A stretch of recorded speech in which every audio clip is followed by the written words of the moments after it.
ನಮಸ್ಕಾರ ವೀಕ್ಷಕರೇ, ನೀವು ನೋಡ್ತಾ ಇದ್ದೀರಾ ವಿಶ್ವವಾಣಿ ಟಿವಿ ಸ್ಪೆಷಲ್. ನಾನು ಕೇಶವ ಪ್ರಸಾದ್. ವೀಕ್ಷಕರೇ, ನಮ್ಮಲ್ಲಿ ಹೇಗೆಂದರೆ ಒಳ್ಳೆಯ ಮನುಷ್ಯರು ಇದ್ದಾರೆ, ಕೆಟ್ಟ ಮನುಷ್ಯರು ಇದ್ದಾರೆ. ಅದೇ ರೀತಿ ಪ್ರತಿಯೊಬ್ಬ ಮನುಷ್ಯರಲ್ಲೂ ಕೂಡ ಒಂದು ಒಳ್ಳೆಯ ಹಾರ್ಮೋನ್ ಇರುತ್ತೆ, ಇನ್ನೊಂದು ಕೆಟ್ಟ ಹಾರ್ಮೋನ್ ಇರುತ್ತೆ ಅಂತ ಹೇಳ್ತಾರೆ. ಇದು ನಿಜನಾ? ಇದಕ್ಕೆ ವೈದ್ಯಕೀಯ ಮತ್ತು ವೈಜ್ಞಾನಿಕ ಕಾರಣ ಏನು? ಯಾಕೆ ಹೀಗಾಗುತ್ತೆ? ನಮ್ಮ ಎಲ್ಲ ನಡವಳಿಕೆಗಳ ಮೇಲೆ ಈ ಒಳ್ಳೆಯ ಹಾರ್ಮೋನ್ ಮತ್ತು ಕೆಟ್ಟ ಹಾರ್ಮೋನ್ಗಳು ಪ್ರಭಾವ ಬೀರುತ್ತೆ ಅಂತ ಹೇಳ್ತಾರೆ. ಹಾಗಾದರೆ ಇದರ ಸುತ್ತಮುತ್ತ ಏನು ವಿಚಾರಗಳಿದೆ? ಏನು ಒಳ್ಳೆಯ ಹಾರ್ಮೋನು, ಏನು ಕೆಟ್ಟ ಹಾರ್ಮೋನು, ಮತ್ತು ಇದು ಯಾವ ರೀತಿಯಲ್ಲಿ ನಮ್ಮ ಎಲ್ಲ ನಡವಳಿಕೆಯ ಮೇಲೆ ಪ್ರಭಾವ ಬೀರುತ್ತೆ ಅನ್ನೋದ್ರ ಬಗ್ಗೆ ಇವತ್ತಿನ ಈ ವಿಶೇಷ ಎಪಿಸೋಡ್ನಲ್ಲಿ ನಾವು ತಿಳಿದುಕೊಳ್ಳೋಣ. ಇದಕ್ಕಾಗಿ ನಮ್ಮ ಜೊತೆ ಇವತ್ತು ಮೈಸೂರು ವಿಶ್ವವಿದ್ಯಾಲಯದ ಜೆನೆಟಿಕ್ಸ್ ಮತ್ತು ಜೆನೋಮಿಕ್ಸ್ ವಿಭಾಗದ ಮುಖ್ಯಸ್ಥರಾದ ಡಾಕ್ಟರ್ ಮಾಲಿನಿ ಎಸ್ ಸುತ್ತೂರು ಅವರು ನಮ್ಮ ಜೊತೆ ಇದ್ದಾರೆ. ಕಾರ್ಯಕ್ರಮವನ್ನು ಬರಮಾಡ್ಕೊಳ್ಳೋಣ. ನಮಸ್ಕಾರ ಮೇಡಮ್. ನಮಸ್ತೆ ಸರ್. ಅಂದಹಾಗೆ ಈ ಒಳ್ಳೆಯ ಮತ್ತು ಕೆಟ್ಟ ಹಾರ್ಮೋನ್ಗಳ ಬಗ್ಗೆ ಒಂದಷ್ಟು ನಾನು ಕೇಳಿದ್ದೀನಿ. ಬಟ್ ನನಗೆ ಇದ್ರ ಬಗ್ಗೆ ಸಾಕಷ್ಟು ಮಾಹಿತಿಯ ಕೊರತೆ ಇದೆ. ಏನು ಹೇಳ್ತೀರಿ ತಜ್ಞರಾಗಿ ಅಂತ ಇದ್ರ ಬಗ್ಗೆ? ಸರ್, ನಮ್ಮ ಮನುಷ್ಯನ ದೇಹ ಇದೆಯಲ್ಲ, ಇದೊಂದು ವಿಸ್ಮಯ ಅಂತ ಹೇಳ್ಬೋದು. ನಿಜ ನಿಜ. ನಾವು ಯೂನಿವರ್ಸ್ ಬಗ್ಗೆ ಮಾತಾಡ್ತೀವಿ, ಆದರೆ ದೇಹದೊಳಗಡೆ ಒಂದು ಬ್ರಹ್ಮಾಂಡ ಅಂತಾನೆ ಅಂತೀವಿ. ಆ ಥರದ ಬ್ರಹ್ಮಾಂಡದಲ್ಲಿ ಏನೇನು ಒಂದು ಕೌತುಕಕಾರಿ ವಿಚಾರಗಳಿರುತ್ತೆ ನಮ್ಮ ದೇಹದ ಒಳಗಡೆನೆ ಇರುತ್ತೆ. ನಾವು ಹೊರಗಡೆ ತಿಳ್ಕೊಳ್ಳೋಕೆ ಮೊದಲು ಫಸ್ಟ್ ನಮ್ಮನ್ನ ನಾವು ಅರ್ಥಕೊಳ್ಬೇಕು. ನಮ್ಮ ದೇಹ ಅಂದ್ರೆ ಏನು, ಅದು ಯಾವ ರೀತಿ ಕೆಲಸ ಮಾಡುತ್ತೆ, ಅದರಲ್ಲಿ ಮುಖ್ಯವಾಗಿ ಅಂದರೆ ತುಂಬ ಡೆಪ್ತಲ್ಲಿ ಅಂತಲ್ಲ, ಒಂದಷ್ಟು ವಿಚಾರಗಳನ್ನು ನಾವು ತಿಳ್ಕೊಂಡ್ರೆ ನಾವು ಹೊರಗಡೆ ಸಮಾಜದಲ್ಲಿ ಸಂತೋಷವಾಗಿ ಎಲ್ಲರ ಜೊತೆ ಬೆರೆಯೋದಕ್ಕೆ, ಮತ್ತು ಏನೇ ಸಮಸ್ಯೆ ಬಂದರೂ ಅದನ್ನು ಫೇಸ್ ಮಾಡಿ ಒಂದು ಒಳ್ಳೆಯ ಜೀವನವನ್ನು ನಡೆಸೋದಕ್ಕೆ ಇದರ ಒಂದು ಅರಿವು ಅತ್ಯಗತ್ಯ ಅಂತಲೇ ಹೇಳ್ಬೋದು. ಈಗ ನೀವು ಹೇಳಿದ್ರಿ ನಮ್ಮ ದೇಹದಲ್ಲಿ ಒಂದು ಒಳ್ಳೆ ಹಾರ್ಮೋನು ಅಥವಾ ಕೆಟ್ಟ ಹಾರ್ಮೋನು ಅಂತ ಇದೆಯಾ ಅಂತ. ಒಳ್ಳೆಯದು ಮತ್ತು ಕೆಟ್ಟದು ಅಂತ ಏನಿಲ್ಲ, ಎಲ್ಲ ಒಳ್ಳೇದೇ. ಆದರೆ ಯಾವುದು ಎಷ್ಟು ಪ್ರಮಾಣದಲ್ಲಿ ಇರಬೇಕು ಅನ್ನೋದು ಬಹಳ ಮುಖ್ಯ.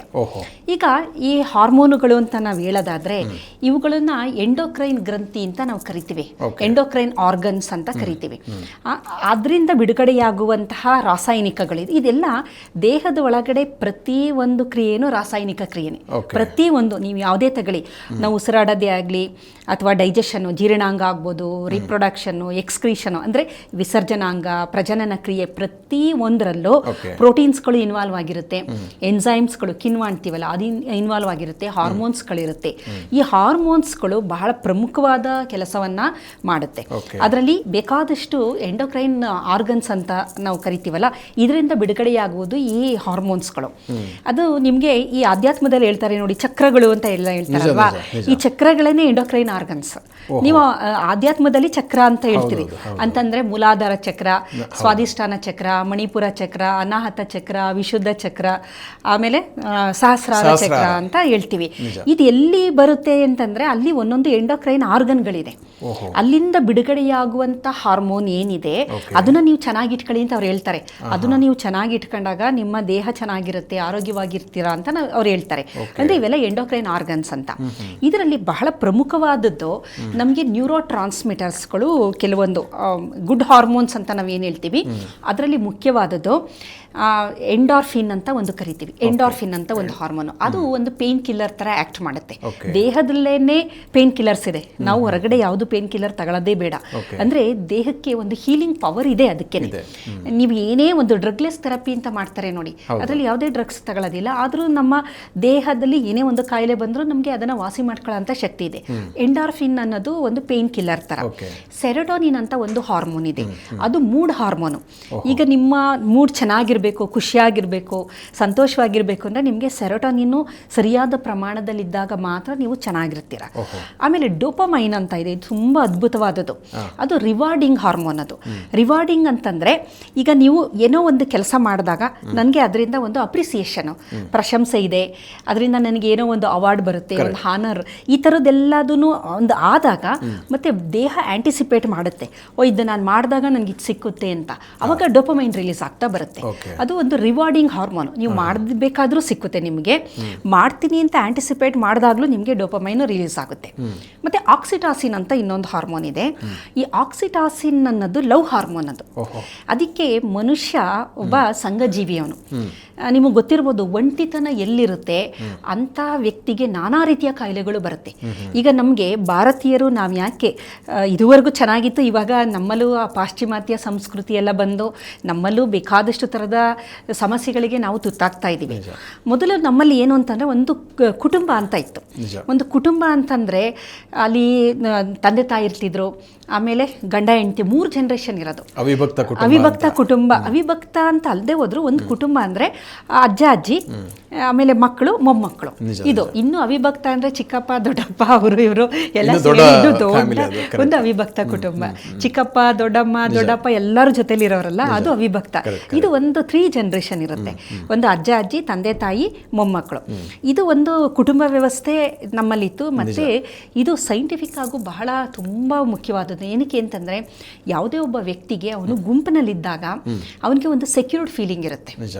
ಯಾವುದೇ ನಾವು ಒಬ್ಬಂಟಿ ಅಂತ ಅಂದಾಗ ನಮಗೆ ಅವಾಗಲೇ ನಮಗೆ ಎಲ್ಲ ಥರದ ಮಾನಸಿಕ ತೊಂದರೆಗಳು ಶುರು ಆಗೋದು ಒಬ್ಬಂಟಿ ಆದಾಗ. ಒಂದು ಅಭದ್ರತೆ ಅಭದ್ರತೆ ಭಾವ ಬರೋದು ಒಂದೇ ಇದ್ದಾಗ. ನೀವು ಒಂದು ಸುರಕ್ಷತೆ ನಮಗಿಲ್ಲ.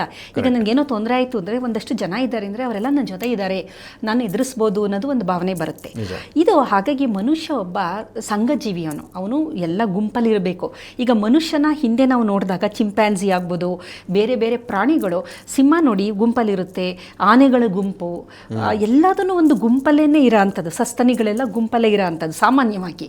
ಹಾಗಾಗಿ ಈ ಒಂದು ಗುಂಪಲ್ಲಿದ್ದಾಗ ಆಕ್ಸಿಟಾಸಿನ್ ಅಂತ ಒಂದು ಹಾರ್ಮೋನ್ ರಿಲೀಸ್ ಆಗುತ್ತೆ. ಅದನ್ನು ಲವ್ ಹಾರ್ಮೋನ್ ಅಂತ ಕರಿತೀವಿ. ಅದು ಯಾರ ಜೊತೆನಾರು ಇದ್ದಾಗ, ಅದು ಗಂಡ ಹೆಂಡತಿ ಆಗ್ಬೋದು ಅಥವಾ ಮಕ್ಕಳಾಗಿರ್ಬೋದು, ಪೇರೆಂಟ್ಸು ಮತ್ತು ಮಕ್ಕಳ ಜೊತೆ. ಲವ್ ಹಾರ್ಮೋನ್ ಅಂತಂದರೆ ಒಂದು ಮಧುರವಾದ ಭಾವನೆ ಎಲ್ಲಿ ಬರುತ್ತೆ ಅಂಥ ಸಂದರ್ಭದಲ್ಲಿ ಬಿಡುಗಡೆಯಾಗುವಂಥ ಹಾರ್ಮೋನು ಈ ಲವ್ ಹಾರ್ಮೋನು.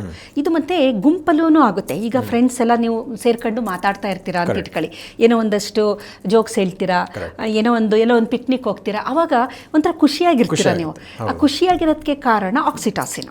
ಅದು ಬಿಡುಗಡೆ ಆದಾಗ ನಿಮಗೆ ಒಂಥರ ಸಂತೋಷ ಆಗುತ್ತೆ. ಅದೇ ರೀತಿ ಈಗ ಗುಂಪಲ್ಲಿ ಯೋಗ ಮಾಡ್ತಾರಲ್ಲ, ಅದ್ರ ಎಫೆಕ್ಟೇ ಬೇರೆ. ನೀವು ಸಿಂಗಲ್ ಒಬ್ಬರೇ ಯೋಗ ಮಾಡ್ತಿರಲ್ಲ, ಅದ್ರ ಎಫೆಕ್ಟೇ ಬೇರೆ. ನೀವು ಗುಂಪಲ್ಲಿ ಮಾಡಿದಾಗ ಆಕ್ಸಿಟಾಸಿನ್ ರಿಲೀಸ್ ಆಗುತ್ತೆ. ಒಂಟಿ ಮಾಡಿದಾಗ ಅದು ತುಂಬ ಕಮ್ಮಿ, ಅದರದ್ದು ಪ್ರಮಾಣ ಕಮ್ಮಿ ಇರುತ್ತೆ. ಮತ್ತು ಸಭೆ ಸಮಾರಂಭ ಮನೇಲಿ ಮೊದಲು ನೋಡಿ, ಒಂದು ಕುಟುಂಬ ಅಂದಾಗ ಬೇಕಾದಷ್ಟು ಫಂಕ್ಷನ್ಸ್ ಅಂತ ಮಾಡೋರು. ಯಾವುದೋ ಒಂದೊಂದು ರೀಸನ್, ಅದು ಒಂದು ನಾಮಕರಣ ಆಗ್ಬೋದು, ಒಂದು ಸೀಮಂತ ಆಗ್ಬೋದು, ಒಂದು ವೆಡ್ಡಿಂಗ್ ಆ್ಯನಿವರ್ಸರಿ ಅಂತ ಏನೇನೋ ಒಂದೊಂದು ನೆಪ ಅಥವಾ ಒಂದು ಹಬ್ಬ ಅಂದರೆ ಎಲ್ಲ ಸೇರ್ಕೊಳ್ಳೋರು. ಎಲ್ಲ ಸೇರಿ ಒಟ್ಟಾರೆ ಆ ದಿನ ಎಷ್ಟು ಕೆಲಸ ಮಾಡಿದ್ರು ಖುಷಿಯಾಗಿರೋರು. ಸ್ಟ್ರೈನ್ ಅಂತ ಅನಿಸ್ತಾ ಇರ್ತಿರ್ಲಿಲ್ಲ. ಏಕೆಂದರೆ ಎಂಡಾರ್ಫಿನ್ ರಿಲೀಸ್ ಆಗಿರೋದು, ಆಕ್ಸಿಟಾಸಿನ್ ರಿಲೀಸ್ ಆಗಿರೋದು, ಅದು ಲವ್ ಹಾರ್ಮೋನು. ಒಂದು ಖುಷಿ ಇರೋದು ಅಲ್ಲಿ. ಒಂದು ಸ್ವಲ್ಪ ಕಷ್ಟ ಆದ್ರೂ ನಮಗೆ ಸಂತೋಷ ಅನ್ಸಲ್ಲ. At the end of the day ಒಂಥರ ಸಮಾಧಾನ, ಆ ಸ್ಯಾಟಿಸ್ಫ್ಯಾಕ್ಷನು ಎಲ್ಲ ಸಿಕ್ಕತ್ತಲ್ಲ. ಇದಕ್ಕೆ ಕಾರಣ ಆಕ್ಸಿಟಾಸಿನ್. ಹಾಗಾಗಿ ಈ ಸೆರೋಟೋನಿನ್, ಡೋಪಮೈನ್, ಆಕ್ಸಿಟಾಸಿನ್, ಎಂಡಾರ್ಫಿನ್ ಇವುಗಳನ್ನೆಲ್ಲ ನಾವು ಗುಡ್ ಹಾರ್ಮೋನ್ಸ್ ಅಂತ ಕರಿತೀವಿ. ಇದರ ಜೊತೆಗೆ ತುಂಬ ಮುಖ್ಯವಾದದ್ದು, ವೆರಿ ಇಂಪಾರ್ಟೆಂಟ್ ಅಂದರೆ ಮೆಲಟೋನಿನ್ ಅಂತ ಇನ್ನೊಂದು ಹಾರ್ಮೋನು. ಮೆಲಟೋನಿನ್ ಅನ್ನೋದು ಪೈನಿಯಲ್ ಗ್ಲ್ಯಾಂಡ್ ಅಂತ ನೀವು ಕೇಳಿರಬೇಕು.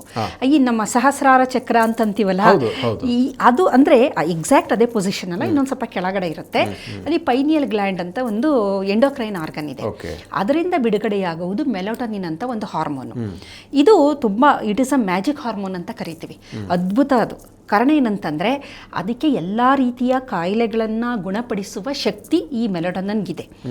ಇದು ಯಾವ ವ್ಯಕ್ತಿಲಿ ಚೆನ್ನಾಗಿ ಬಿಡುಗಡೆಯಾಗುತ್ತೆ, ಅವನಿಗೆ ಏಜಿಂಗು ಬೇಗ ಆಗಲ್ಲ, ಕೂದಲು ಬೇಗ ಬೆಳ್ಳಕ್ಕಾಗಲ್ಲ, ಸ್ಕಿನ್ ಚೆನ್ನಾಗಿರುತ್ತೆ, ಆಮೇಲೆ ಕ್ಯಾನ್ಸರ್ ಅಂತ ಕಾಯಿಲೆಗಳು ಬರಲ್ಲ, ಡಯಾಬಿಟಿಕ್ ಆಗ್ಬೋದು, ಒಬಿಸಿಟಿ ಆಗ್ಬೋದು, ಥೈರಾಯ್ಡ್ ತೊಂದರೆಗಳು, ಬೇರೆ ಹಾರ್ಮೋನಿನ ತೊಂದರೆಗಳು, ಹೃದಯಕ್ಕೆ ಸಂಬಂಧಿಸಿದಂಥ ತೊಂದರೆಗಳು, ಈ ನಿದ್ರಾಹೀನತೆ, ಅಜೀರ್ಣ, ಇದೆಲ್ಲ ಇದೆಯಲ್ಲ, ಓವರಾಲ್ ನಾವೇನೇನು ಸಮಸ್ಯೆಗಳನ್ನು ಇತ್ತೀಚೆಗೆ ನೋಡ್ತೀವಿ, ಇದಕ್ಕೆ ಕಾರಣ ಮೆಲಟೋನಿನ್ನ ಕೊರತೆ. ಆಮೇಲೆ ಅದು ತುಂಬ ಚೆನ್ನಾಗೂ ಇಟ್ಟಿರುತ್ತೆ ನಿಮ್ಮನ್ನ, ಓವರಾಲ್ ಒಂಥರ ಖುಷಿಯಾಗಿ ಸಂತೋಷವಾಗಿರೋ ಥರ. ಅದಕ್ಕೆ ಅದನ್ನು ನಾವು ಮ್ಯಾಜಿಕ್ ಹಾರ್ಮೋನ್ ಅಂತ ಕರಿತೀವಿ. ಇದು ಬಿಡುಗಡೆಯಾಗುವುದು ಪೈನಿಯಲ್ ಗ್ರಂಥಿಯಿಂದ. ಅದು ಆ ಸಂದರ್ಭನೂ ನಾವು ನೋಡೋದಾದರೆ, ರಾತ್ರಿ ನೀವು ಮಲಗಿ ನಿದ್ದೆ ಮಾಡ್ತಿರಲ್ಲ, ಆವಾಗ ಬಿಡುಗಡೆ ಆಗೋದು ಇದು. ಬೆಳಗಿನೊತ್ತಾಗಲ್ಲ. ಅಂದರೆ ಅದಕ್ಕೆ ಫ್ಲ್ಯಾಶ್ ಲೈಟ್ ಇರಬಾರ್ದು. ಅಂದರೆ ನಿದ್ರಾವಸ್ಥೆಯಲ್ಲಿದ್ದಾಗ ಅದು ಒಂದು ಮಿಡ್ ಸ್ಲೀಪ್. ಈಗ ನೀವು ನಿದ್ರೆಗೆ ಜಾರಿದಾಗ ಅದು ಶುರು ಆಗುತ್ತೆ ಸೆಕ್ರೀಷನ್ ಅಲ್ಲಿಂದ. ಆಮೇಲೆ ಏನಾಗುತ್ತೆ, ಮಿಡ್ ಸ್ಲೀಪ್ಗೆ ಹೋದಾಗ ನಿಮಗೆ ಅದು ಪೀಕಿಗೆ ಹೋಗುತ್ತೆ. ಆಮೇಲೆ ನಿಮಗೆ ಎಚ್ಚರ ಆಗಷ್ಟರಲ್ಲಿ ಅದು ಹಾಗೆ ಟೇಪರ್ ಆಗ್ತಾ ಬರುತ್ತೆ. ಆಮೇಲೆ ತುಂಬ ಕಮ್ಮಿ ಆಗಿಬಿಡುತ್ತೆ. ಬೆಳಗಿನೊತ್ತೆ ನಿಮಗೆ ಅದನ್ನು ಎಸ್ಟಿಮೇಟ್ ಮಾಡೋಕ್ಕಾಗೋದಿಲ್ಲ. ಮತ್ತು ನಿದ್ರೆಯಲ್ಲಿ ಅದಕ್ಕೆ ವೈದ್ಯರು ಹೇಳ್ತಾರೆ ನೋಡಿ, ಸಾಮಾನ್ಯವಾಗಿ ಹೇಳ್ತಾರಲ್ಲ, ನಿದ್ರೆ ಚೆನ್ನಾಗಿ ಮಾಡಿ, ರೆಸ್ಟ್ ಮಾಡಿ ಅಂತ ಹೇಳ್ತಾರೆ. ಆದರೆ ನಾವು ನಿದ್ರೆ ಅನ್ನೋದು ಇವಾಗ ನಿಮಗೆ ಗೊತ್ತಿದೆ, ಇಡೀ ರಾತ್ರಿ ಎಲ್ಲ ಎಚ್ಚರ ಆಗಿರ್ತಾರೆ, ಬೆಳಗ್ಗೆ ಎಲ್ಲ ನಿದ್ದೆ ಮಾಡ್ತಾರೆ.